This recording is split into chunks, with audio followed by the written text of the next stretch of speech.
Hug him. Come in. Hold it. Hold it. Hold it.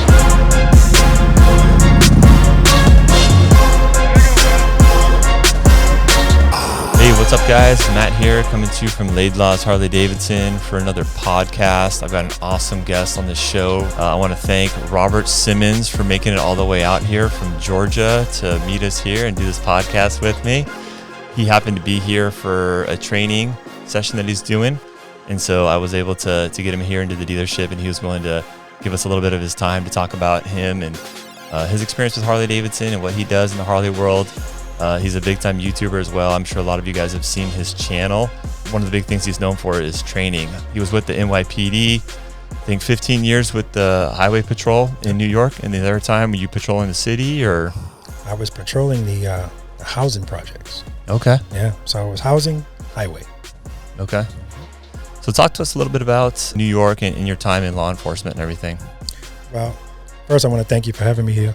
I appreciate it. It's awesome to be here, and I told Matt already, if I'm ever in Southern California, which I'll be back, this is definitely one of the stops I'm making. Appreciate that. Thank you. Okay, so repeat the question. I think motor officers are some of the best riders in the world, and because you do it every day for your job. Yeah. And so I'm very curious to hear you give us a little bit of a history on you and how you got into law enforcement, specifically on a motor. And talk to us a little bit about what your job duties were. Well, I'll give you the short story, my version of the short story. 1995, I was a rookie cop, and I remember the Pope. That's actually when I got on the job too, in 1995. I remember the Pope was coming to New York, and I remember it was a cold day. I was standing on the side of the FDR Drive, and I remember looking up the highway and seeing a police car sitting there, and I knew it was a cop in the car. So he's the same rank as me, but I'm standing up freezing. He's warm sitting in the car. So I just wanted to know what unit he was in. And I found out he was in the Highway Patrol. So from that day, I wanted to be in the Highway Patrol. I didn't even know they rode motorcycles. I just wanted to be able to sit in the car. Fast forward to me getting in the Highway Patrol. I never rode a motorcycle in my life. So everything I know, they taught me. Interesting. Okay. Which is a good thing, because then I don't come with any bad habits, which they actually prefer that you come like that. Very interesting. Yeah, so once I got into that unit, the motorcycle training is only 4 weeks. And that's why I tell anybody that comes out to practice with me, there's no pressure for you. I had pressure because if I don't get this, I'm going back to being a regular cop. Being cold out in the streets. Yeah, right? Yeah, and I didn't want that. So, and I remember, Matt, it didn't matter what they were telling me. I couldn't get my body to do what my brain wanted. It all felt unnatural. And I remember on that fourth day, I call it getting struck by lightning. I got struck by lightning, and that just hit me. And then from then, I had it. As far as what you do, what a lot of people don't know. Now, I do have people that I know. One of them is my ambassador for Maryland. He's a motor officer. He rides his motorcycle to and from work, his police motorcycle, and he rides his motorcycle on patrol. It's not like that in New York. New York is too congested.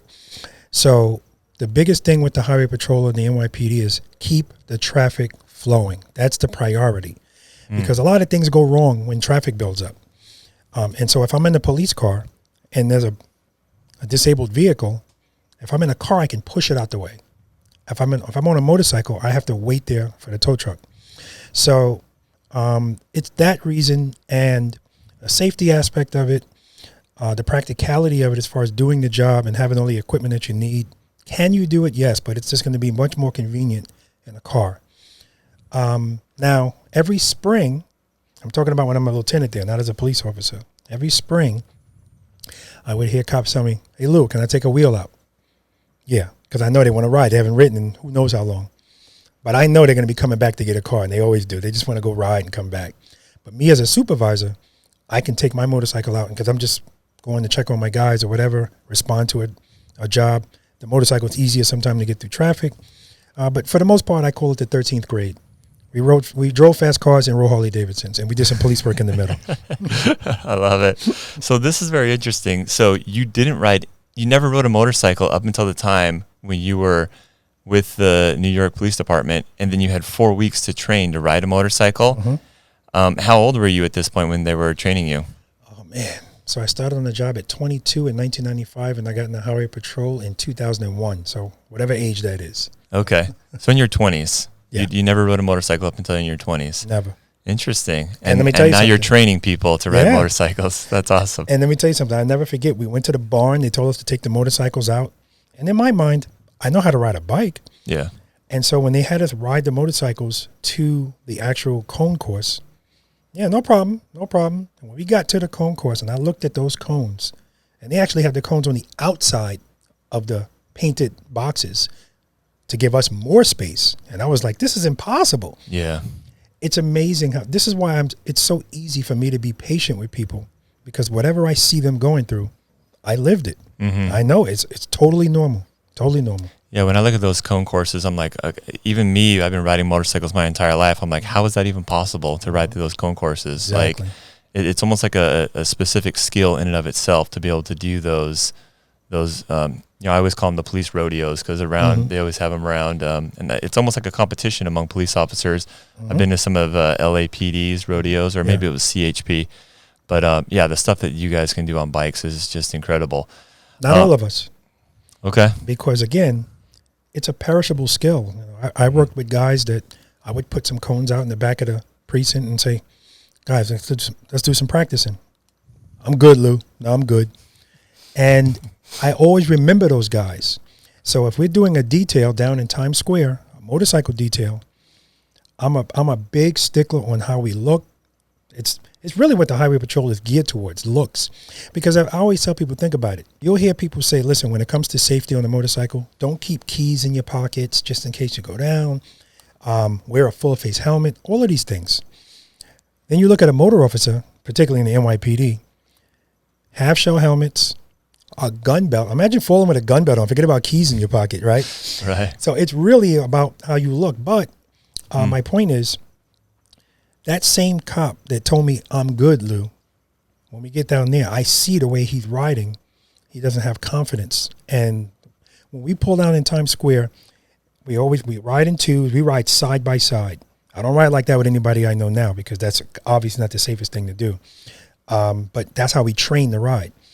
And then when we're going to get ready to stop, we go into ones. We go in one line. And if we're going to park, we ride along the curb. I'll pull up as the supervisor. A nice straight up turn, smooth stop, and then everybody does the same thing.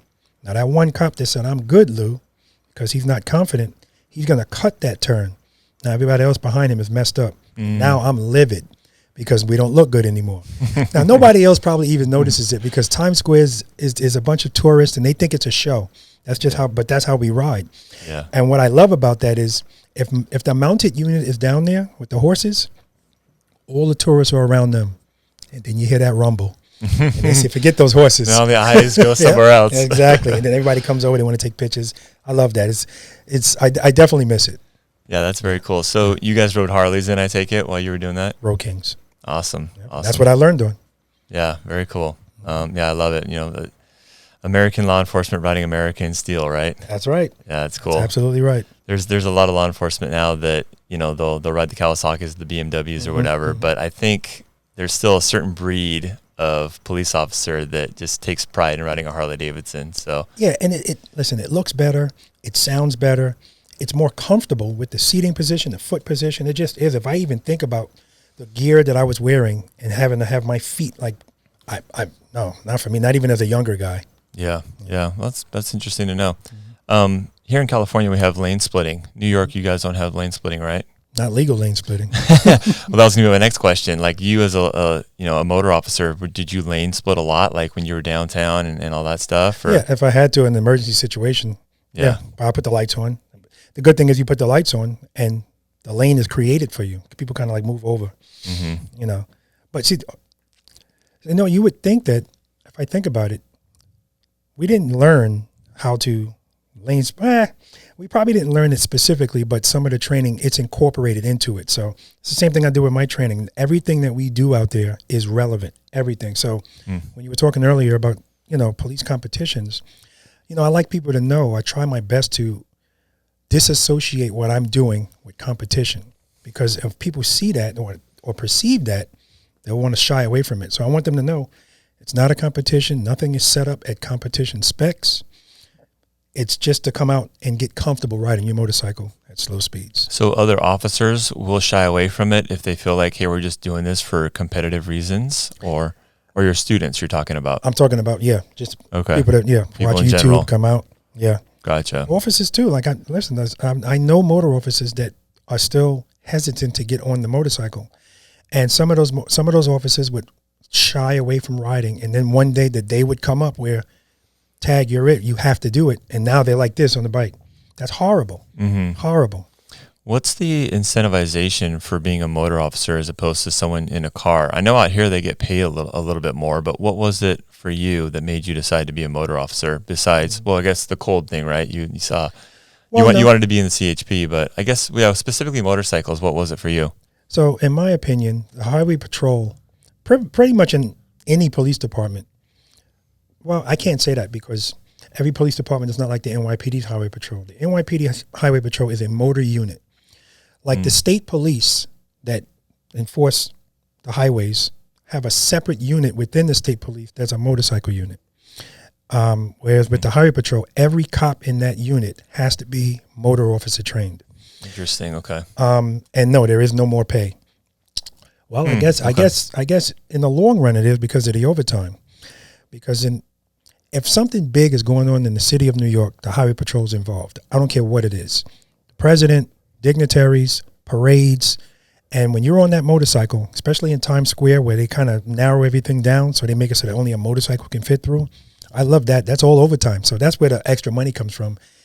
You are exposed to things that most police officers will never see in their whole career in that unit. So it just is what it is. And that's why it's so important to be squared away. Make sure your car is clean, your motorcycle's clean, you're sharp, because you could be patrolling the highways in the Bronx, and then 5 minutes later, you got the mayor sitting in the back of your car because a police officer was shot and you're taking him to, you never know what's going to happen. Yeah, you always got to be ready. Always got to be ready. Right on, man. Well, let's shift a little bit to YouTube. Mm-hmm. It's always interesting. There's a lot of different Harley-Davidson personalities on YouTube. Mm-hmm. And it's just kind of interesting because, YouTube is still relatively new, I would say. And so it's interesting to see the people that kind of rise to the top, you being one of them, and their different backgrounds and stuff. And so how exactly did you get into that? What motivated you to get into YouTube? What was the whole YouTube journey for you? Very interesting question. It's a good question because to this day, the answer is, I don't know. I'm not going to say I don't know. I know why. I said to myself, I got sick. I didn't know anything about YouTube. So when you say it's new, it's really new to me. So if my channel's going on 4 years, coming up on 4 years old, that's how new YouTube is to me. Oh, really? Just 4 years, huh? Yeah, because I never watched anybody regularly. I didn't know about channels. So clearly I wasn't subscribed to anyone. Now I'm like, subscribe, and that's why I understand when some people don't subscribe, they don't know that really helps the content creator. Now, I'm not talking about somebody who watched one channel. If you regularly watch someone, it's free. You only have to do it once. Yeah. And the only time I went to YouTube is when I wanted to learn something. Yep. And I said to myself, I'm sick of just taking. I want to be able to give something back. And that's when I decided to go to the parking lot and just do a video called The Basic Fundamentals of Slow Speed Riding. And in my mind, when I did that video, that was it. Like after that video, I'll ride to the Harley-Davidson dealership. I bought a new 2019 CVO Street Glide, get a stage 3 on it. I had no direction on what I was going to do. So my channel is now, it's not like from the start I had a blueprint. This just evolved based on whatever. Just going for it and doing it and posting a video. How did your first video do, by the way? Oh, I don't even know. Because it's funny. I've never been one of those guys that paid attention to my analytics. Like I understand some people live and die by it. Yeah. That's where the stress and the burnout comes. Yep. But for me, because my channel is more focused on helping people, training. I'm a pleaser. I love to help people. It just does something to me. It does something for me. Yeah. And it's part of the reason why when I moved from New York to Georgia, I joined the Savannah Police Department. I was there for like 11 months. The most enjoyment I got out of that short time working there was the mentorship. Me mentoring. I went through their police academy, so here I am, 44 years old. And they made you go through the academy, huh? Yeah, I wanted to. Okay. Right? 18, 19-year-olds, 20-years next to me. They can't run. They can't shoot. They can't do push-ups. Like, and this old guy's doing it, right? But also the mental side of it, just letting them know that when they're getting yelled at, don't take this personal. This is all a process, and you'll see at the end. Bringing them to my house, doing study sessions, and then more importantly, on the street. This helping them put things into perspective as far as their safety. And, in their mind, they're trying to focus on this. And I'm like, no, you got to look at the bigger picture. The goal is to go home. Yeah. I didn't do 22 years in New York to come to Georgia and get killed over some some stupidness. So, and so one day I did a video and I basically did a video saying, I'm sick of practicing on my motorcycle by myself. So if you want to come out and practice with me, come on out. And the next video was practice session number 1. And that video to this day, it's done very well. And I think it's because people not only see people practicing on big motorcycles, touring motorcycles, but we're genuinely having fun out there, right? And that's how I have to keep it light out there and have fun. Everything's organic. I don't have a phony bone in my body. And it just evolved from there. Yeah. And you definitely have the persona of a serious guy, which I think is good. I mean, if I'm going to take the time to learn a skill, I want to learn it from a guy who's serious, who takes his job serious, Yeah. And so that's cool. So a lot of what you do just comes out of just wanting to help other people. That's rad. And, I've done a little bit of content on helping people learn how to ride motorcycles. I don't have near the background you do to be, I guess, credible to teach that. But I think there's kind of a big void in the motorcycle world of, I guess, tools to teach people how to ride. Yeah. I look around here and there's classes and things like that. Harley-Davidson has a rider academy, but it's difficult, especially in California where land and like a big space to train on is so limited in like big urban areas. I'm sure New York is the same. Yep. And so for me, I'm a huge advocate and I'm super appreciative of anybody that wants to take the time to train people to ride, especially at a younger age, because I mean, I sell motorcycles, we know that. And one of the biggest barriers to me selling my product is people being confident in riding the motorcycle. I think that's probably one of the biggest challenges Harley-Davidson has is, I think this statistic in the United States is only like 3% of people can even operate a motorcycle. Maybe what those, it's 2. Okay. So it's even less than I thought. 2%. It might be less than that. So, I mean, you're talking about 2% of the population that we can even get on a Harley-Davidson. And then beyond that, it's even narrowed down even more to someone that wants to ride a heavyweight cruiser. A lot of that is these lightweight, small CC bikes. So I think it's great what you do. Keep doing it. It builds more customers for Harley-Davidson, which Absolutely. At the end of the day, that's, who I'm all about is Harley and riding motorcycles. I always tell people at the core, I'm a motorcyclist. I love anybody that rides, but very cool stuff. So let's shift a little bit now to your training. You talked a little bit about your training. So what does that look like? Can people go to your website and sign up? I know right now you're in California doing it, but are you always touring the country? Are you primarily in Georgia? Or tell us about that. So the home base is primarily in Georgia. As a matter of fact, May 11th, here in California, I'm doing practice session number 98 and 99. And then May 11th is the 100th practice session. So I'm definitely excited about that. But Georgia is the home base, but I also do traveling practice sessions. And the way that works, like this is my second time coming to California. And in my mind, this is where I'm going to come every year, right? I'll make this an annual thing. I will be in, June's going to be pretty busy. June 1st, I'm going to be in New Jersey. June 2nd, Maryland. June 9th, Tennessee. June 15th and 16th, I will be in Mississippi. June 29th and 30th, Ohio. Wow, you got a big calendar. Yeah, July, I'll be in North Carolina. Dang. August, I'll be in Chicago. I'll be in Florida in June as well. I forgot about that. I'll also be in Florida again in September. And in September or October, it escapes me at the moment. I'm going to actually be in South America, Uruguay. Really? Yeah. Oh, really? Yeah. Doing your training classes down there, huh? Yeah. Because wow. listen, Matt, I get people emailing me all the time. Hey, can you come here and do this? Dubai 4 times. But every time I give people the numbers, I don't hear from them anymore, right? So wait, when you say Dubai 4 times, like you've had requests from people that live in Dubai to come out? Mm-hmm. Yeah, I mean, they better pay for your airfare or something. Like, how are you going to get your bike over there? Are you going to borrow someone's bike or what? Yeah, so they got Harley-Davidson dealerships there too. So, so it depends. Like right here in California, I have 2 ambassadors, 2 awesome ambassadors, and that's G-Pops and Gigi. They also have a YouTube channel. And they let me use their bike. It's always convenient for me to come here because I have them here. I have a vehicle here. Mainly, I have them here. I love those guys. Yeah, you have your network of people. Yeah. But my channel now, it's primarily based with motorcycles, but it's so much more than that now. I mean, it's so much more. So if I ever thought about saying, okay, enough with this, because it's a lot of work. Yeah. I'll get an email or a comment in the comment section. But mainly emails, because some people get very personal and start talking about other stuff.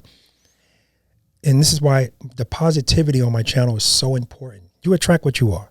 Mm-hmm. So I'm at the point now where I'm not amazed anymore about the amazing people that I surround myself with, that are subscribed to my channel or follow my channel or whatever. It's just, and so that's really what, if we want to talk about the love of motorcycles, my love of people and helping people is much greater than the motorcycles, much greater. Yeah. If I go to an event, the meet and greet means it's leaps and bounds more important to me than any ride we're about to go on. Yeah. So I forgot. That's awesome. That's a good foundation. Speaking of meet and greets, you're going to be at the homecoming in July, right? Yes, definitely. In Milwaukee. I'll be at the homecoming. That's awesome, man. I'm doing a demo there as well. Oh, I think you mentioned that when we were in Vegas. Yeah. By the way, Rob and I first met in Las Vegas because we were out for a press release for the new Road Glide and Street Glide this year. So that's when we first met back, what was that, February or something like that? Yep. So it was really cool to meet him. And likewise. Again, thank you. And going back to all the personalities that were there, people from all different walks of life that are out there that, the common denominator is Harley-Davidson. Yep. So to go back though real quick to your training. So if someone wants to be trained by you, they go to bethebossofyourmotorcycle.com or what's your website? Well, the best thing to do is to go on you can go on my website, but you can go to any of my videos in the description section. If you can find it, YouTube doesn't make it easy all the time to find a description section. There's a link to add yourself to my email notification list. And that way, anytime a practice session is going out or any event, you'll be in the know. But if you go to my website and click on upcoming events, all of the scheduled practice sessions are on there. And all you have to do is go on and register. You have to have your motorcycle endorsement already.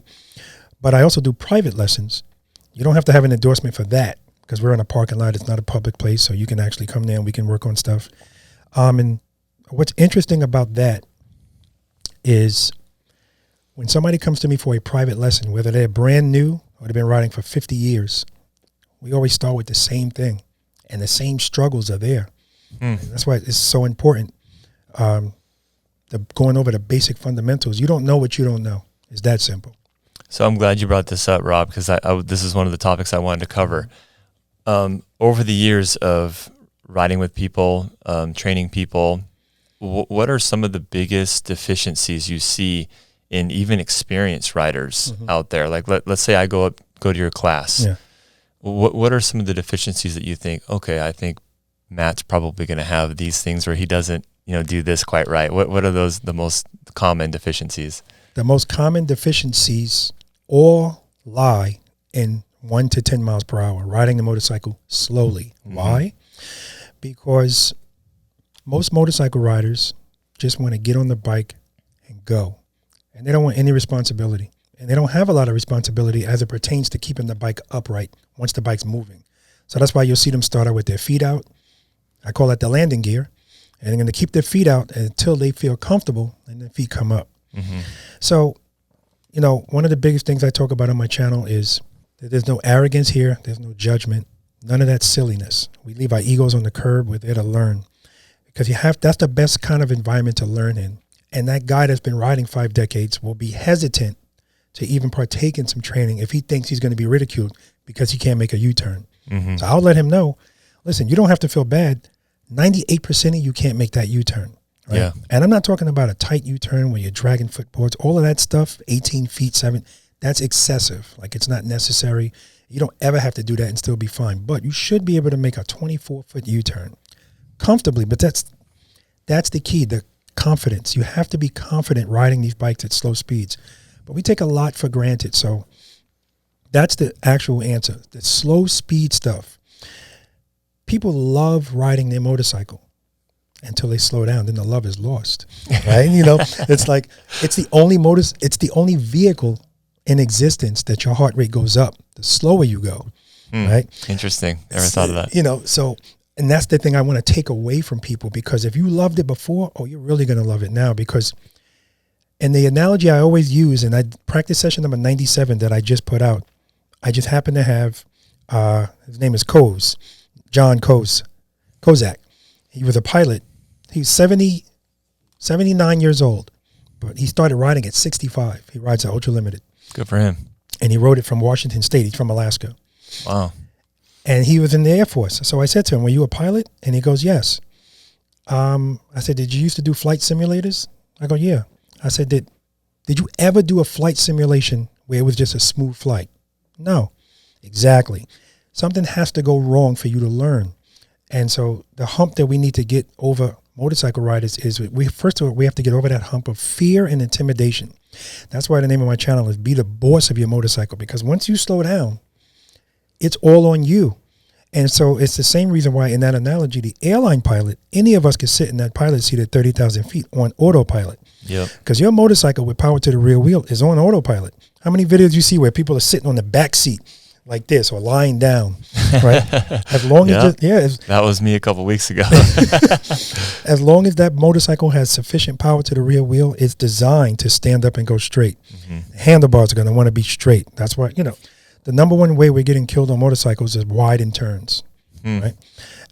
The number one way, the most motorcycle accidents happen at lower speed. So if we think about this,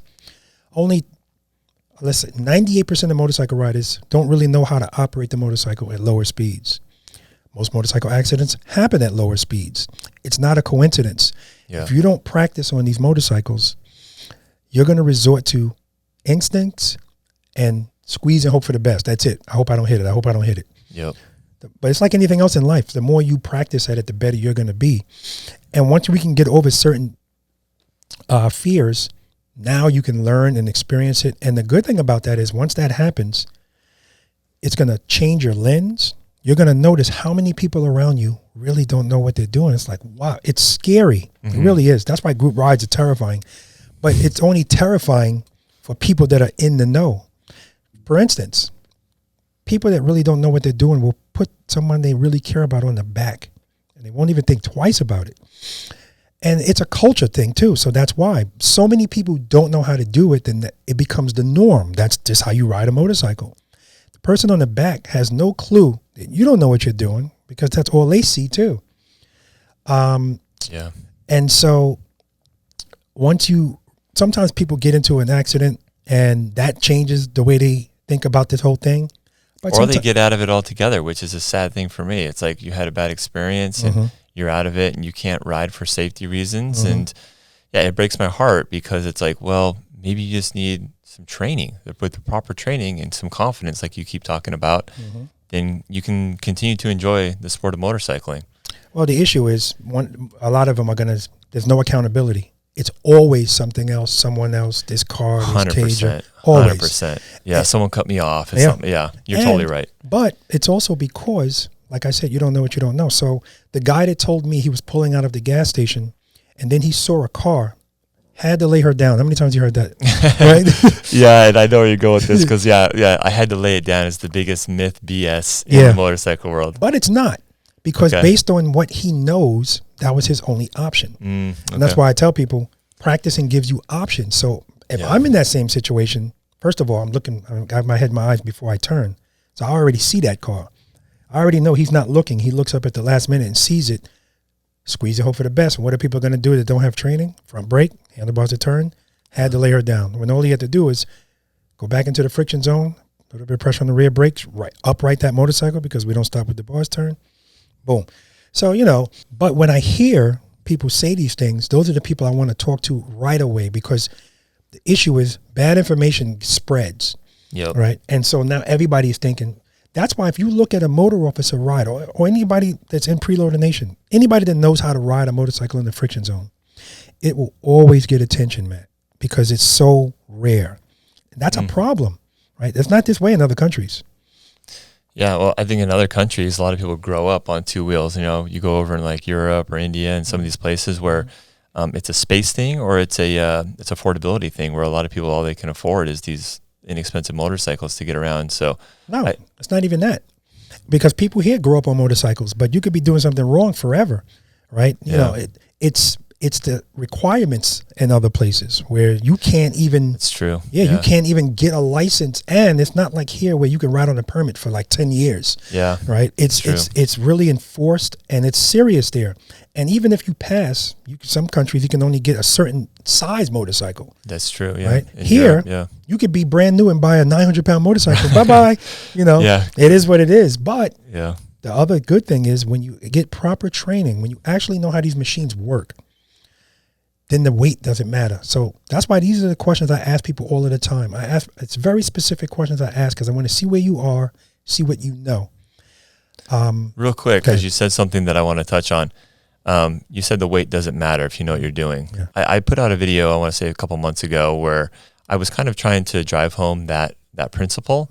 And, we have a couple smaller females that work here that went out on a bike. Danielle, one of my salespeople, went out and put, Kelly on the back. And basically my message was, hey, if you know how to ride and you have proper technique, then you can ride a heavy motorcycle. It's okay. What's your opinion on that? And can you maybe expound on that? Do you agree with me, or do you disagree with me? I 100% agree with you.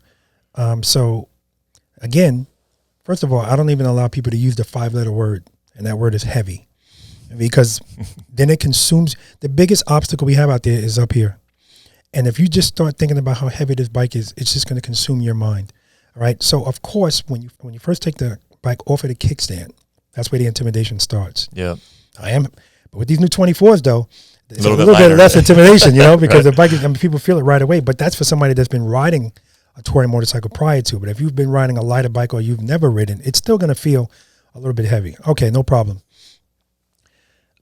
The first question I ask people is, I'll ask you, what keeps your motorcycle upright at slow speeds, like 2-3 miles per hour? Power to the rear wheel. And you can stop right there. Okay. That's it. How relevant is your balance?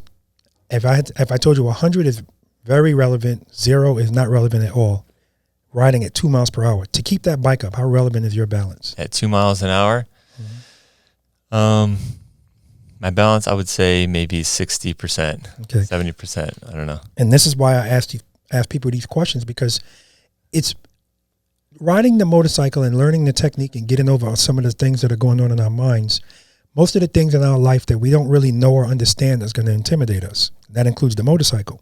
So when we have this conversation, and if I tell you your relevancy for balance is 0 at 2 miles per hour with power on the rear wheel, people go, no. And I go, the first question I asked you is, what keeps the bike up?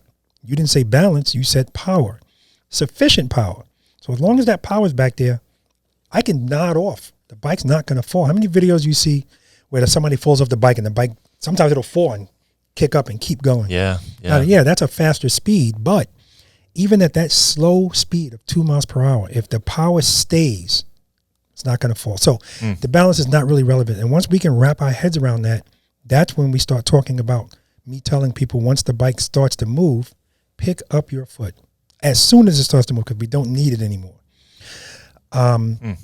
So if we know that we don't need our feet, and we know power keeps the bike up, then we start introducing a little bit of use of the rear brake to help out with control. Your rear brake gives you correction and control. Once we get those things down, but the most important thing is exercise number 3. Exercise number 3 is trust and believe. You have to trust and believe that as long as you provide sufficient power to the rear wheel of that motorcycle, it will not fall. And I guarantee, when I do traveling practice sessions, I tell people all the time, guaranteed or your money back. With sufficient power, it won't fall. It won't. And if you feel it falling and you address it as soon as you feel it, it's a very small movement. If you wait, and that's what happens, people wait, they feel that falling and they panic. And when we panic, this is what we do. So you pull in the clutch, you took the only thing away that's keeping it up, it's going to fall. Once you get that trust and belief thing, the weight is irrelevant. Irrelevant. Now, I'm not saying you're not going to feel difference in it when you start turning versus a lighter motorcycle. Yeah. But as far as doing slow speed maneuvers, making U-turns, coming to a smooth stop, the weight doesn't matter. Yeah. One of your slogans is keep it preloaded, right? Yes. Keep it loaded. Keep it loaded. Yeah. Explain that a little bit. So, it's funny. Words mean so much. I'm a words guy. And this word preload really helped a lot of people. It made the light bulb come on. Preloading just means raising the RPMs on the motorcycle. And you load it. But I want it there before I do anything else. That's why I put a pre in front of it. So you preload that throttle and you keep it loaded. Robert, why do I have to preload the throttle? Well, I tell people often, if you just start opening your clutch with no throttle, it's going to stall, right? So if I raise the RPMs, as soon as you start to open the clutch, you're still going to hear your RPM start to go down because your motorcycle wants power. It's going to draw that power from the preload. So that's why I tell people to preload it, but always listen to it. Listen to that sound of your engine. That's your lifeline. So if you hear it going down, bring it back up, right? Again, when the whole practicing thing, I told you before, it's going to change your lens. It's also going to change what you hear. It's going to change how you react to certain things, a bunch of stuff. So preload the throttle and keep it loaded for as long as you need to keep it loaded. Yeah. And, I get the questions about, well, what about your clutch? You're going to. So this is what I mean by a lot of misconceptions. And sometimes in the comment section, people will display their ignorance by even putting something like that in there. So you can tell people that don't ride in the friction zone because they think it's going to damage their motorcycle, when in actuality, it's designed to be ridden in the friction zone. It's a wet clutch. Totally. And so when we preload the throttle in a training environment, sometimes you might see somebody just holding it there because they're still trying to figure this out. But once you get it, you do it and you go. Yeah. So it's a moment in time. That's really good stuff. I mean, this is like music to my ears right now. I see too, people will panic and they'll give it like way too much when it's too late. When it's too late, they're already kind of falling and they don't have it preloaded like you refer to. And then all of a sudden it's like this big panic of too much throttle and then letting the clutch out too quickly. I see that happening a lot too. But I think what you're saying is if they train properly, they would build the mechanics. And I personally feel like just having the right throttle and clutch management is the key to riding a motorcycle. If you can manage that friction zone and if you can keep it in the right RPM level, and that's all based on what bike you're riding as well. But for Harley, I feel like it's easier because it's a low RPM because there's so much of that low end torque. But much easier, and that's one of the appeals of Harley-Davidson. It's one of the reasons why police departments use Harley-Davidsons. No other touring motorcycle turns better, has a better turn radius with the handlebars. That's interesting, Robert, because I feel like that's probably something that not many people think. People probably think that Harleys are a big lug that can't turn. So you're saying it's on the contrary, that they're actually one of the better turning motorcycles out there? Absolutely, but let's keep this in mind. Most motorcycle riders ride straight and make slight turns. So that's why whenever something, here we go again with the training and how it changes things. Because I've dealt with a lot of people that had handlebars that were like 18 inches or extremely wide. Yeah. And they're fine when they're just turning like this. But once they learn how to ride and slow down and make full lock turns, I'm not talking about leaning, but leaning as well, but straight up. And they go, I can't even reach my clutch. These handlebars are not practical for people that actually know how to ride. And then they wind up changing the bars. And then that's when it spreads. Because most people, if you learn how to do something, you almost feel compelled to help other people. This is an area where I tell people, if you want to help people, you have to you have to choose your words wisely. You have to listen to the cadence of your tone. You don't, because, I'm good. I've been riding 50 years, I ain't never dropped my bike, That's a resume right there, right? Never dropped this bike. But I will say there's a lot of people that will say in the comment section, I've been riding this long. I never knew this. Thank you. It helps me out so much. We've got to be humble about this, It's a huge responsibility. It's fun, but it's a huge responsibility. And I like to tell people, when we become men, we have to act like men. You know, we can still have fun, but be responsible. But I look at that different ways because, again, there are a lot of people that really just aren't aware. You know, they don't know that they're doing something wrong. Because if they did, trust me, they wouldn't say, honey, get on the back of this bike with me. Yep. Because when everything is going well, everybody's a superstar. Everybody's good. Right. When the unexpected happens, what are you going to do? Yep. And just squeezing and braking, it's not always the same. My friend that rear-ended my CVO Limited is a proof of that. A friend of yours rear-ended your CVO? Is that what you just said? Did a video on that. Okay. He was riding the M109. So, so. I must have missed that video. Oh, man. So an M109 plowed into the back of your CVO? That's when my bike was out for 9 months. Ouch. And the reason that happened, well, one of the many reasons, A, he stopped practicing with me. But secondly, he doesn't know how to do emergency braking because I heard his bike skidding. Like we're in the subdivision. Like it's not like we're out on the road. And I hear skidding. And boom, just smack into me. He didn't even have the presence of mind to swerve. That's where exercise number 5 comes in, the single serpentine. And a lot of people get to that exercise, Matt, and everybody wants to go through it like it's a ski slalom. Right?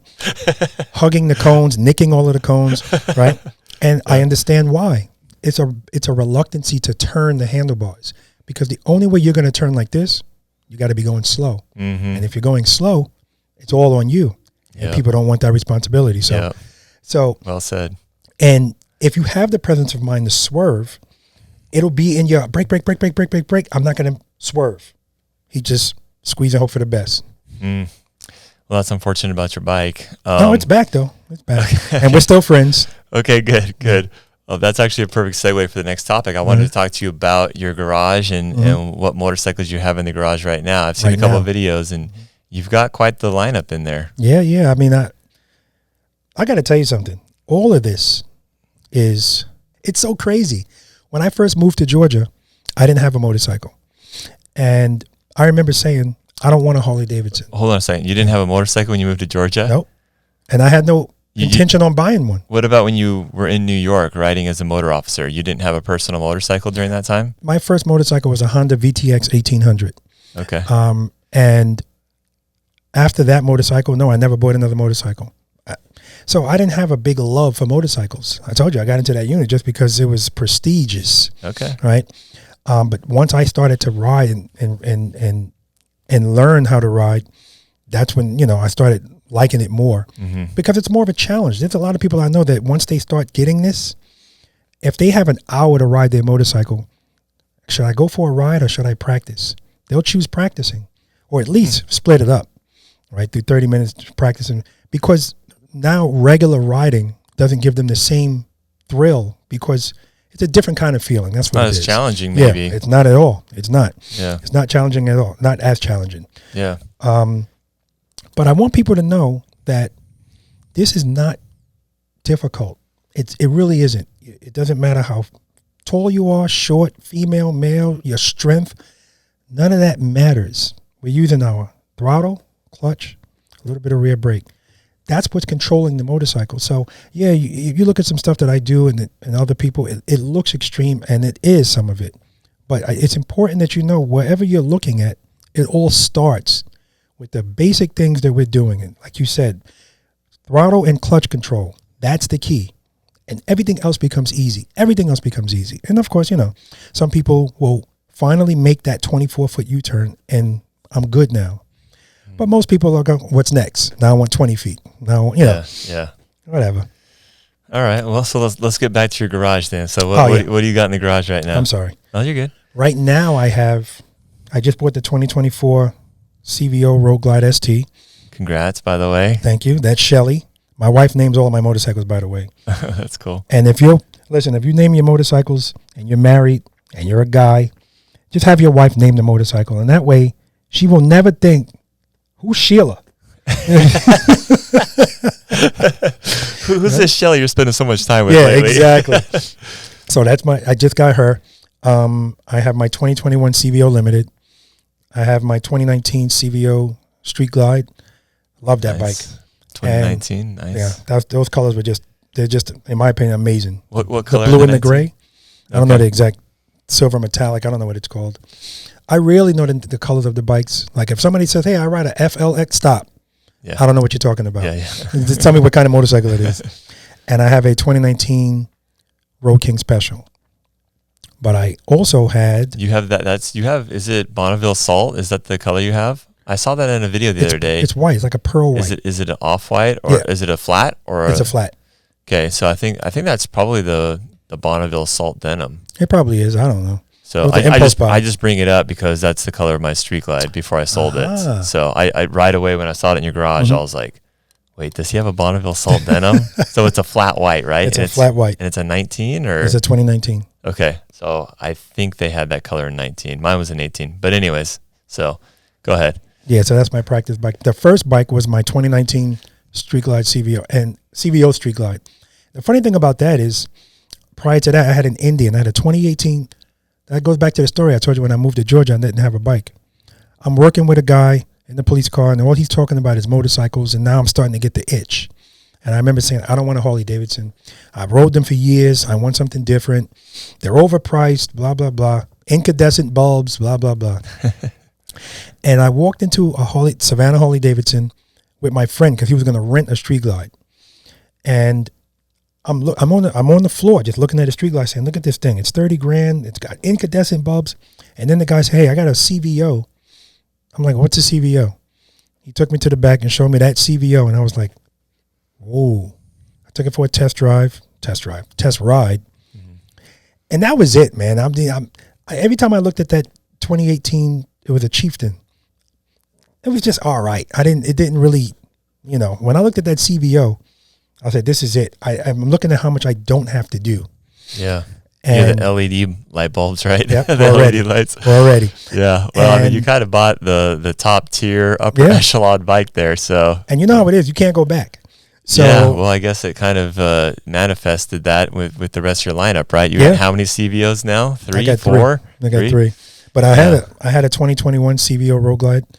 Okay. So just to clear something up, so you started on the Indian because you were kind of ignorant at first, and then you went to the Harley, and now you've never looked back. Although I know that's not completely true because you've had an Indian recently, right? Well, I mean, there's a lot of validation in what you just said. I was a little ignorant because ignorant just means not to know, and I didn't know what Indian had that Harley didn't. And you can't really experience these things unless you actually own a bike. Just taking a bike for a test ride is not it. And I think that's actually proving itself with the new 24 models that just came out, because there are people that went over to Indian, they bought a Challenger or whatever, because the current Road Glide or Street Glide, well, let's just say it was a Road Glide, didn't cut it for them. And now this new model came out, and it's like, and a lot of people came back home, or came back. I'll say they came back. So you can say come back home. That's fine. They came back home. They came back home. And so I had, I bought a 2023 Breakout. Oh, that bike it's just beautiful. Oh, you have a Breakout? That's I had cool. one. I sold the Breakout when I bought my 2023 CVO Road Glide. I saw that video actually. You bought it like right when it was reintroduced in the 23 model year. Yeah, I remember that video. 23. So it was a 2023. Was it 23? Yeah. Oh my gosh. That happens to me often. I walk into Savannah Harley-Davidson and they'll have a bike sitting on that, wooden platform. Yep. If I walk by a motorcycle and I keep looking back at it, it's about to happen, right? It's about to happen. You have control issues in purchasing new bikes, is that what you're saying? Well, I'm a big YOLO guy. You only live once. And I love it. The CVO Limited, the same thing. It was sitting up there. And I'm like, you know what? At the time, I only had my Street Glide. If my wife wanted to go for a ride, I got to take the tour pack down, change the seat, adjust the suspension. I was like, if I buy a Limited, it's just ready to go. Yep. So ironically, that bike was going to be just for her. And now that's my favorite motorcycle. It's just crazy. Interesting. Why is it your favorite, you think? Because it wasn't my favorite when I bought it, but it is now. Just because now everything is the way I want it. The handlebars. Like, if you buy any Batwing fairing motorcycle, you have to change the bars. And I used to think it was just for tall people, but it's short people too, because if the bars are too low, they lose the pullback. So once I changed the bars, I changed the suspension, Wilbur suspension. Shout out to Stefan. Let's go, Stefan. And the lights all over it. I mean, the thing I like about the Batwing fairing is you have more surface space for lights. So the front of the front of that bike, my street glide and my limited are just lit up nicely. It's limited with the Batwing fairing, and it's just comfortable. And I love to throw it around a little bit when people look at it because I got to get rid of the misconceptions of weight. The weight doesn't matter. Yeah. You know, you put somebody. Okay. Real quick, Rob. Sorry, I had to stop you for 1 second because you said something. So there's a huge debate in the Harley-Davidson world: Batwing or shark nose fairing. What's your take? What do you prefer, Batwing or shark nose? Wow. So this is so go old like Rushmore models, and then you can go the new 24 models. Gotcha. We'll break it up. And that's what I was going to do because I was always a Batwing fairing guy, and I thought the Road Glide was just hideous, right? Really? But it was it was a strange kind of hideousness, if that's a word, because sometimes somebody's Road Glide, it would all depend on the angle in which I'm looking at it, right? Some people's Road Glides look really good, but then from the front, it was weird. And that's why the 21 CVO that I bought, and in my mind, they put the 21-inch wheel on it, and they had the spoked wheels and the orange and black. It was just like, I'll take it. And every time I would look at that bike, it just was like, and that's why I got rid of it. Now, I'm going to say 23, because that was the first one, the 23 CVO Road Glide and Street Glide. True, yep.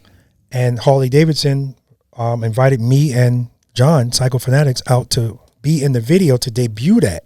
That's awesome, by the way. Yeah, that's why that bike will always have a special place in my heart, because you bought one of those, right? As soon as it came out. Yeah. So I remember, seeing the truck pull up and seeing them open the door, and it was dark. You still couldn't see what it was. You saw a silhouette.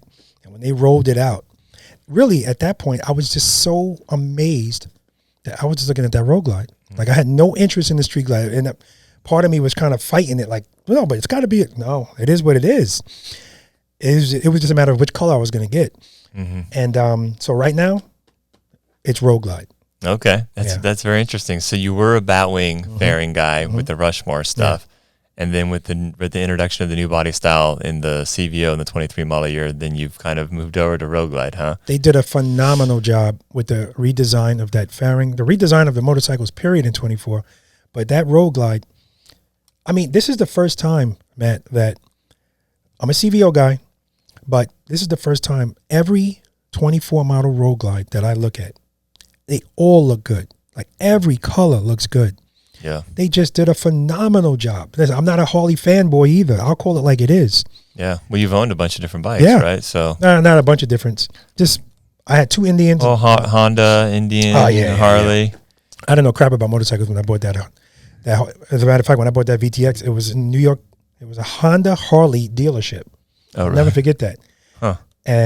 But anyway, they just did a phenomenal job. So right now, that's my preference, Road Glide. I don't know which one rides better, when. I don't know anything about that. But if I look at it, it's beautiful.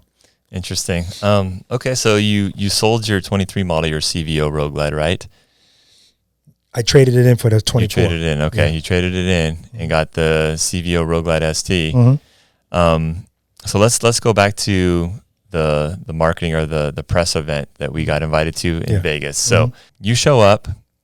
Did you have in the back of your head that, hey, I kind of got my eyes on the CVO Road Glide ST, or was it not until after you rode it where you kind of fell in love and decided, hey, I'm going to spend my hard-earned money to get this bike, and I'm going to trade in the bike that I just bought last year? Like, walk us through like your mentality with that whole decision. So I remember when I first saw a picture of the 24 model CVO Road Glide ST, I thought that picture was like somebody put aftermarket parts on the bike. So I didn't even look twice at it. And in my mind, I'm not in the market for a motorcycle this year. I just bought this CVO. Yeah.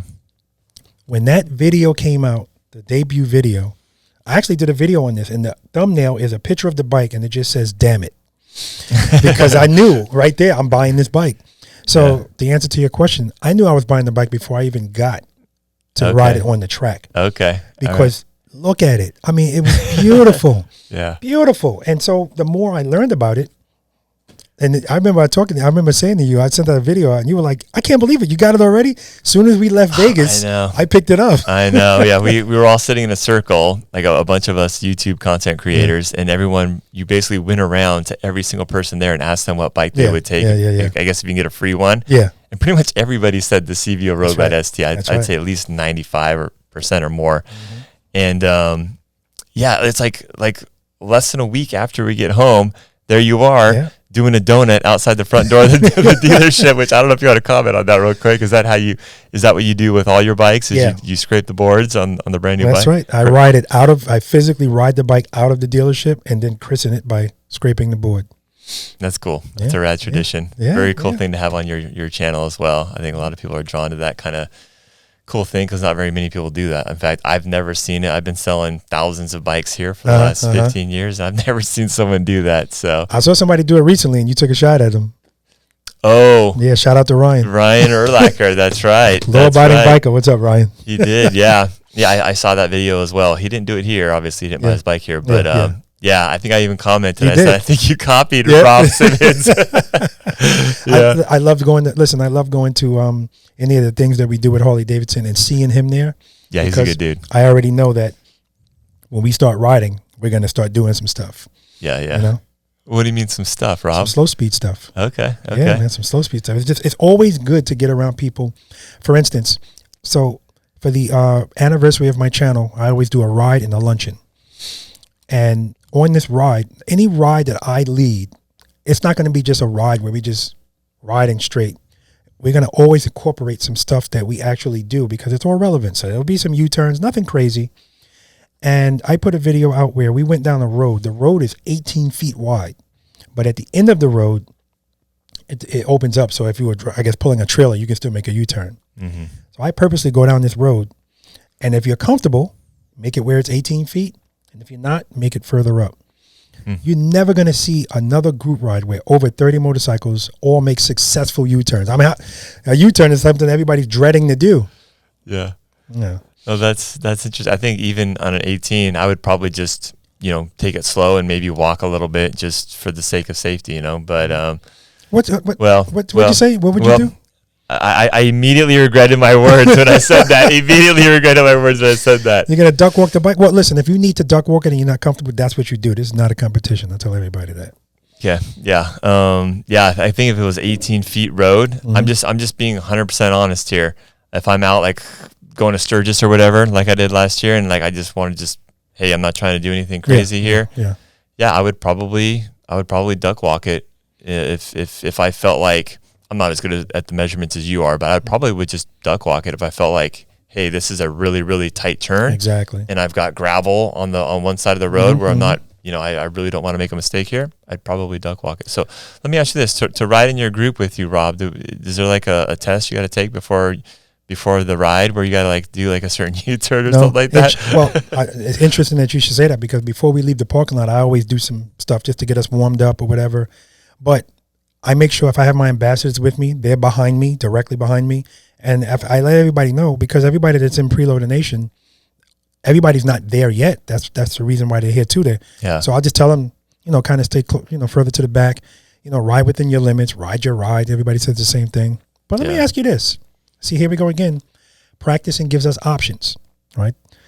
So you said if it's tight and I'm not sure, I'm probably going to duck walk it. How about just doing it straight up? Because if you ride a touring motorcycle, your motorcycle in particular, your motorcycle can make an 18-foot turn straight up. And if you want to know the radius of your motorcycle, stop it right at the edge, lock the handlebars, and just duck walk it very slowly. Keep it locked. Yeah. And see where it ends up. And when you see, wow, it's in 18 feet, not even leaning. Now that lets you know 3 things determine the radius of a turn. Give me one. Probably the wheelbase. That's true, but that's not one of the ones I'm looking for. I guess the angle, how far you can turn the steering head. Handlebars. Okay. Lean angle. And speed, yeah. Right. So if you're doing it, speed is in check because you got to be going slow to do that. You got the handlebars locked. If it's making 18 feet there, then if you lean it, you barely have to lean it. So you don't. 18-foot U-turn is not extreme on the bikes we're talking about. Yeah. It's not. Yeah. But again, in people's mind, it's like, So, but believe it or not, making that U-turn with the bike straight up and down, fully locked, that's more difficult than making any U-turn. Why? Because to make a U-turn leaning, you need speed. Speed always helps us out. If you're going 1 to 2 miles per hour making that turn, that's all on you. That's throttle, clutch, rear brake. That makes sense. Yeah. I know on Sunday you have a class. You actually invited me to go out, and that would be awesome. Yeah. But I would be very curious to test my skills and see kind of where I fell, because I'm pretty good at U-turns. I like to think. I think I might pull out some cones and maybe watch some of your videos and really see what kind of where I'm at, because again, I feel like, going around parking lots, doing U-turns, things like that, I never have an issue. But anyways, I'll have to maybe take a page out of your book and try some of that stuff. And here's the thing. So I'll have some people that tell me, if I ask them, how often do you ever practice slow speed? And they go, yeah, I practice when I ride. Yes, I don't ever practice.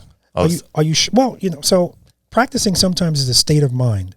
So if you go on a ride, one of the first things I go over with everybody, and if it's a private lesson, that's the first thing I start with. Even if they say, hey, I'm here for U-turns, we start with this, because this will take care of that.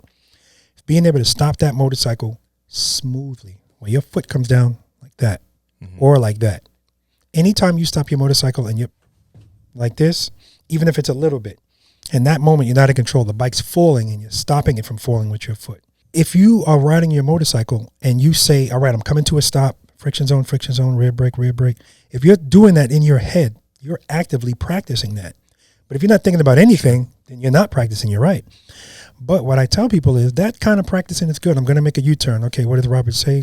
Turn my head and my eyes, commit to the lean right away, hold it, keep power on the rear wheel, listen to my preload. If I'm doing all of that in my head, and I hear people tell me all the time, Robert, I hear you in my head all the time, then you are practicing. Yeah. But that practicing is supplemental. You still have to put cones out, because if you don't practice with the cones, when you get out in the real world, you don't have the ability now to judge. Like, remember you said, I'm not really good at measuring.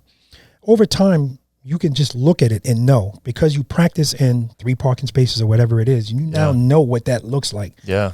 And so you don't have to think about it so much, and you won't be target fixated on, you see that gravel, now you're going to look right at it and you're going to go right to it. Whereas if you know, that's a good point, Robert, and I'm sorry to interrupt you, but I think spatial awareness, like, hey, I can eyeball this highway, and I know that I can do a U-turn here. Because right now, I feel like I have a pretty good grasp on what I can do, but it's not as good as it could be. I'm sure it's not as good as your spatial awareness and being able to eyeball, like, oh, hey, I see these 2 curbs. I know I can bang out a U-turn right here. Absolutely. Like, I don't have that as good as I could. So that's a great point. And that's why I tell people, if I see people out there and they're getting frustrated, I say, remember in the beginning when I asked you, how often do you practice? And they said, never or very little. Then try not to get frustrated with yourself. You are where you should be based on the amount of time you'll get there. It's that simple. So and the other thing is, when I first learned how to drive a car, with most people, the biggest fear with most people is the judgment. Can I fit my car through this spot? And that's why you'll see somebody going really slow and you're behind them like, I can get a truck through there. Like, what's going on? Right. It's because we're on the left side of the car and they're not too sure about what's going on there. Once you start driving more, you fly right through that same space, because now you can look at it and see, I can get right through it. 100%. And so if you don't practice on your motorcycle with cones in a controlled environment, you're not really learning the bike. You need to know what it could do, how much it can lean, how long it is, how wide it is. And so that's why for the people to go, listen, I just bought this new CVO. I ain't practicing on this. I'll practice on this bike. You can't fool your brain. Once you get on that CVO and you get out there, you're going to be tentative when it comes time to do something like a U-turn, just because you only practice on the smaller bike or the other bike. So interesting. So your advice is to practice on the big, nice, expensive bike that you're going to be riding. Absolutely, because the end result. Interesting. The end result is supposed to be you, not the bike. So if the more confident I am, the safer I am. It's that simple. Because again, I'm practicing for when something comes up that I'm not expecting. So if I'm emergency braking on this bike all the time, I'm accustomed to it. In motorcycle school, I understand it now, but at the time I was annoyed by it. Every day, the first days I would go out, motorcycle number 28, I still remember the number. I got the clutch. I like the way it feels. I'll be racing trying to get that same bike and be very happy when I got it. And then we get out to the range and the instructors tell me, take another bike. They purposely made us keep switching. I understand now why, because the rules don't change regardless of what bike you ride. So when I get on the bike, first thing I do is go like this with the clutch. Once I find where that friction zone ends, where the power starts, I'm good. Because again, what keeps the bike up? Power. Sufficient power. Why do I say sufficient? Because I tell people all the time, address the feeling of falling as soon as you feel it. It's a very small movement. And a lot of the times people have the clutch all the way in, and when they need that power, now they have to search for it. And in that searching, they're still falling. So they panic and put a foot down. Yep. So if you know where the friction zone is, you don't have to be all the way in. Just be right before it. So when I need it, I'm there. So if my bike's falling, Matt, and as soon as I feel it falling, I open it, I'm going to come right back up. If I wait and I still give it that same amount, it's no longer sufficient. It's going to fall. In that case, I would have to open it more. I might even have to throttle it, but it might not be because I'm always preloaded first. That's step number 3. Preload the throttle and keep it loaded. Step 4, we start screwing with the clutch. You know, so again, these things, and this is why I say stuff over and over, repetition equals retention. These are the things that once it gets into our heads and we can transfer it to our muscle memory, I got it. Yeah. Quick question. Are you a hydraulic clutch guy or a cable clutch guy? Doesn't matter. Doesn't matter, huh? No, because I have both. My 2019 is a hydraulic. My 2021's Hold up. No, they switched it in 2021. 21 is when they went to the cable. It's cable. Yeah, that was kind of a big shakeup, and it was kind of a big controversy among the Harley community as everyone's like, oh, Harley-Davidson cheaped out. They went with the cable clutch. You have more adjustability now. Yeah, I mean, there's pros and cons. I did a video on like the pros and cons, but there's still people that like the feel. And it's funny because a lot of the motor officers and like that whole world, a lot of them, after talking with them, a lot of them prefer the cable clutch. Of course, because they can adjust it and put it right where they want it. Yeah. You know, some people like the clutch all the way in. I don't like it that close, but you know, so that's the advantage of the adjustability is the advantage, but you can get used to anything. Right. And so if somebody if you have smaller hands, then you're not going to like the cable clutch, but you can always change the lever. People have, there's ways to get around it. I don't have very large hands. And so that's why, sometimes people will come through the course and they're struggling and I look at their hand and they got like 2 fingers on the clutch. And I'm like, that might work for somebody else, but you might want to put 3 fingers on because it's all about feeling control. Yep. Yep. Okay. Very interesting. Yeah. I like the hydraulic clutch feel just because it never goes out of adjustment. And so that's one thing that I'm going to miss about my 18 Street Glide is because I had the hydraulic clutch on that bike and now I'm going to the cable clutch, but I'm like you, I can get used to whatever, but I do like the hydraulic clutch a little bit. It is smooth. Yeah, it's smoother. You don't have to, it never goes out of adjustment. It never gets that like mushy feeling. I hate that mushy feeling you get.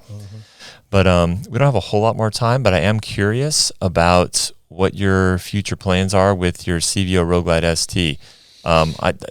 I'm obviously my interest is very peaked because I'm going to be getting one here pretty soon. Talk a little bit about do you have what are your plans for that bike? Is that going to be when you have so many bikes, at what point do you bring that bike out as opposed to some of your other bikes?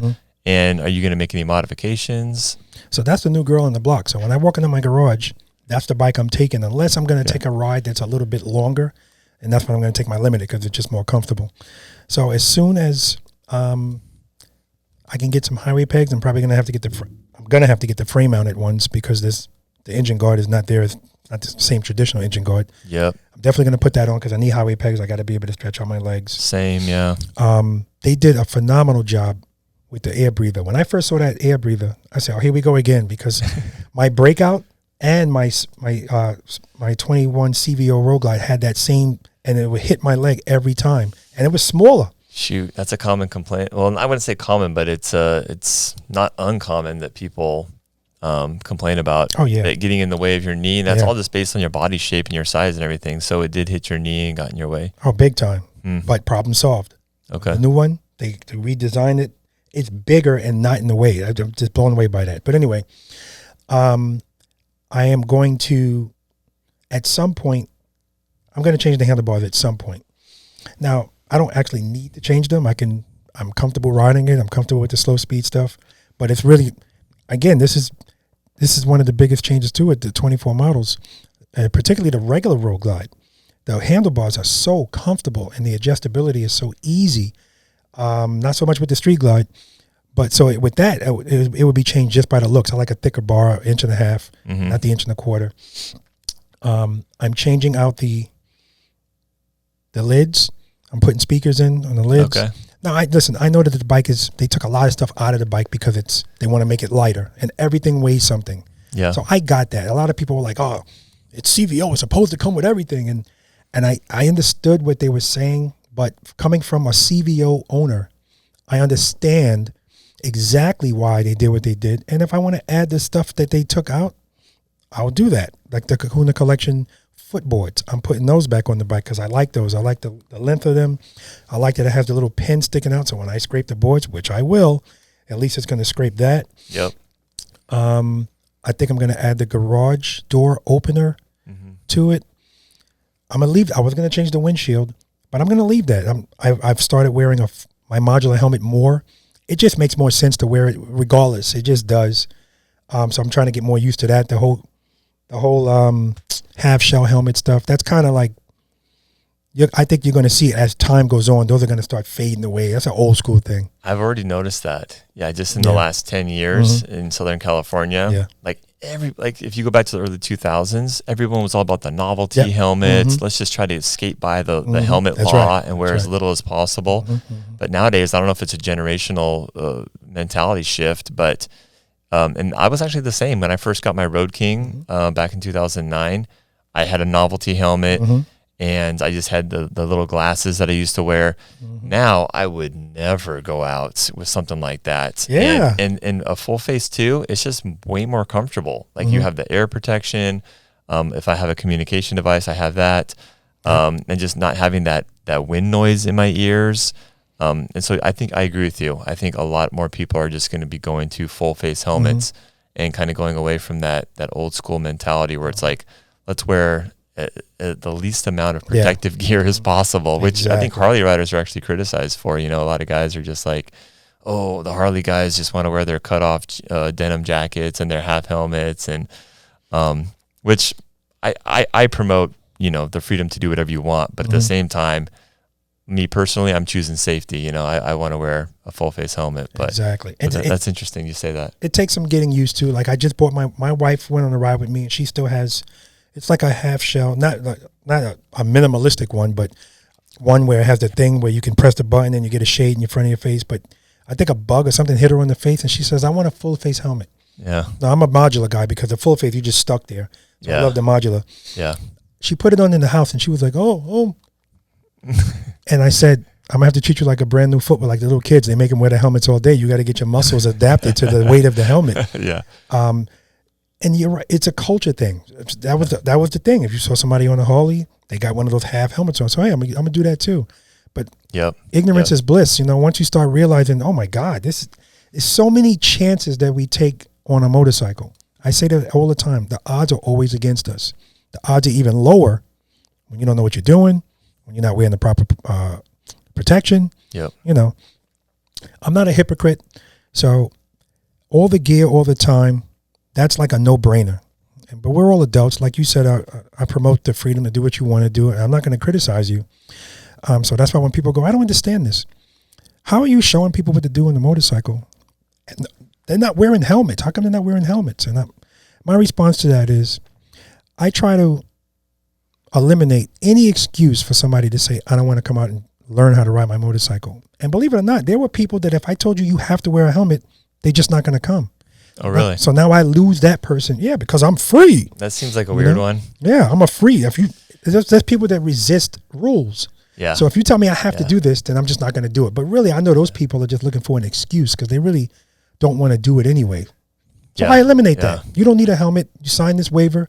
We're adults. At the end of the day, you know the risk that anything could happen. Even with me, I don't care how good I am. Yeah. I know. I mean, who knows what's going on in my body? I can pass out, making a U-turn, fall, and hit my head, right? And that could be the end of it. But I say, that's the risk I'm willing to take. I mean, there's states where you don't even have to wear a helmet. I see them on the highway in Florida, shades on. it just kills me. Yeah. No windshield or anything. Just Oh yeah. with a baseball cap on backwards. Yeah, we were just in Arizona a week and a half ago. I took my crew out to the Grand Canyon, and yeah, some of them pulled their helmets off and rode with no helmet for a while. And again, you know what? It makes a great photo shot and it looks good in the video, but at the same time, and I say, hey, do whatever you want. It's your freedom to do that. That's But right. yeah, not me though. Yeah. If nothing else, I mean, the safety is one thing, but if nothing else, it's just not comfortable, man. You got the wind blasting you, you got the rocks, you got the dust going in your eyes, you got the wind noise in your ears. Maybe I'm just getting to be an old man, I don't know, but listen, and you would think that, well, you're more aware. How about that? You're more aware, and once you get married and you have kids, you have more responsibility. You have to start thinking beyond yourself, and it's anytime tomorrow can be gone. Our life could be gone tomorrow for any reason. So I always say, let's not find new ways to make it happen. Let's not take extra risks. Let's not speed it up, right? Yeah. Yeah. Well, very cool, Robert. I'd like to close with you just telling us, what are your future plans, professionally and on the YouTube channel? What can we expect from you? Okay. A lot of the same stuff, training stuff, or you got some new stuff in the works, or what's 2024 going to look like? 2024 right now is just a lot of traveling. And the way the traveling is happening is, I tell people, I get messages all the time. Come to this location. Come to this location. I can't go to every location, especially people that want me to come to towns where there's population 7. If it's a really long distance, it has to be justified logistically, financially for me to come there. I got to be able to fill up, these sessions. Yeah. So people, I make a deal with people. If you find a legitimate location, not, hey, this parking lot's always empty. No, it's got to be somebody that owns that property, said we can come there and do it. Yep. I'll put it out there, and if we get the people, I'm there. So that's my plan. My plan is to do this as long as I can physically do it. Like I said, I think I have enough out there where the good thing about these practice sessions are the whole session, it's recorded on YouTube. That's rad. Yeah. We were just talking about that before the podcast, that you can actually show people, hey, look at, this is you making this mistake or exactly. whatever. That's the benefit of participating in it, right? The other benefit for everyone else, I tell everybody that comes out there, the reason why people will sit down and watch, which is uncommon in YouTube, a 3, 4, sometimes 5-hour video, is because even though we're doing the same exercises, but it's different people. And because we all learn differently, somebody will look at you, Matt, and pay attention to you more because they're also 6'6". Yeah. Or they also ride the same kind of motorcycle you ride. It doesn't matter what it is, but something about you is going to resonate with somebody. And they're going to learn better because by watching you, I didn't know I can do that. And so that's why female riders that show up, I let them know, you speak to everybody. So I'm going to put you out front. I'm going to ask you a lot of questions because another female rider will look at you and go, ooh, girl power. I can do it. She's doing it. I can do it. Especially if she's a shorter female. So we can get rid of that myth. Yep. Guys will look at you and go, oh, this is some BS. Exactly. So she talks, they speak to everybody. Yep. So my plan is to continue to do the practice sessions and the private lessons, which have really taken off this year. I mean, really taken off because people just didn't know about it. Do you think people want the private lesson because they don't have to perform in front of their peers and they can just kind of make the mistakes and move along? Or do you think it's just kind of like the one-on-one attention they get from the instructor being yourself? It's both. Sometimes it's the one-on-one, and I'm very flexible. So sometimes people don't know what they need. So if they say, well, what do you think I need? 2 hours, 3 hours? And I'm like, I don't know. Everybody's different. So what I tell them is, don't worry about it. Book 4 hours. And if after 2 hours you go, all right, I'm done, I'll give you back the money for 2 hours. I keep it flexible. It has to be that way because I want you to be relaxed. They're going to be nervous anyway. Some people want the one-on-one. Some people don't want to be on YouTube. But some people get out there and they actually get it. And now they want to be in a practice session because some people still feel like they're going to be holding people back. But I tell people all the time, the practice sessions is 13 things I have planned. You could do 3 things and be done. There's no pressure at all to do anything, period. Yeah, that makes sense. Very cool. Well, I guess those people that live in a population of 6 town, they can go see you at the homecoming this year, right? or That's what I mean when I say the whole videos are on YouTube. They can actually watch these videos in their entirety and go out and practice. So this helps people all over the world, and literally all over the world. Yeah, you have a ton of free content that people can watch. Free. I've watched a ton of your content, and you can get stuff, Yeah, absolutely. just 100% free of charge. That's really cool. You do that out there, and you put that content out there. Yeah. Again, I see that as a huge value because that builds motorcyclists. We need more motorcyclists. So appreciate that. Now I'm planning on doing a practice session just with the staff of Savannah Harley-Davidson. I talked to the GM about that. Oh, cool. And I'm planning on doing a video with Harley-Davidson corporate. This is going all the way up to Jay-Z. Nice. How awesome would that be? the CEO, by the way. How awesome would that be for people to be able to watch that? Because it's one thing about always talking about motorcycles and products, but to watch them practice and promote actually knowing how to ride these things, how important that is. Totally. We got to lead by example. Yeah. No, that's so cool. Well, I hope to make it out to the homecoming. It'd be cool to see you there and a bunch of the other guys, the content creators that I know they're going to be out there, Ryan and all those guys. But I appreciate you making the time and coming down here, Robert. My pleasure. I appreciate you having me. I think you're a huge asset to the YouTube Harley-Davidson content creating community. Thank you. And so thanks for doing that. And I would encourage you, obviously, to keep up the good work. And good luck with your sessions tomorrow. And I'm sure our paths will cross. And it was a pleasure riding with you out in the Valley of Fire, north of Las Vegas. Oh, that was beautiful. It's always cool to actually see these guys that you watch on YouTube and see them in person. And you definitely got the skills that you preach, that's for sure. So, Thank you. It was a lot of fun getting to know you out there. But thanks again. If you guys want to follow Robert Simmons here, be the boss of your motorcycle, right? Yep. You're on YouTube, Instagram, Facebook, TikTok. So you got all the major platforms covered. Yeah, so check him out. And if again, I would encourage you to sign up for a session with Robert if you're looking to hone your skills. And if not, start with his content and watch his videos, and I'm sure you can learn a lot with just being a better rider. Yeah, and also, I have people that watch me on TikTok, and they'll meet me. Hey, I seen you on TikTok, and I say, you watch me on YouTube, and they go, oh no. It's important that you know that whatever you see on TikTok, Facebook, Instagram, all that does, it's 0.1% of a whole video. So get the long form content. You got to watch it on YouTube because that's where you get the whole entire video. Exactly.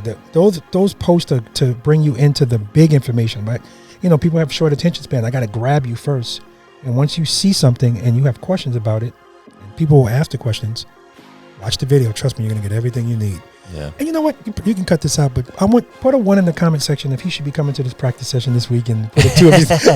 I'll do a story. You do a story too. But all right, guys. Well, thanks again, Rob, and thanks for watching, guys. And if you haven't already, make sure you hit that subscribe button, and we'll catch you on the next video. Thanks a lot. All right, brother. You got it. Later.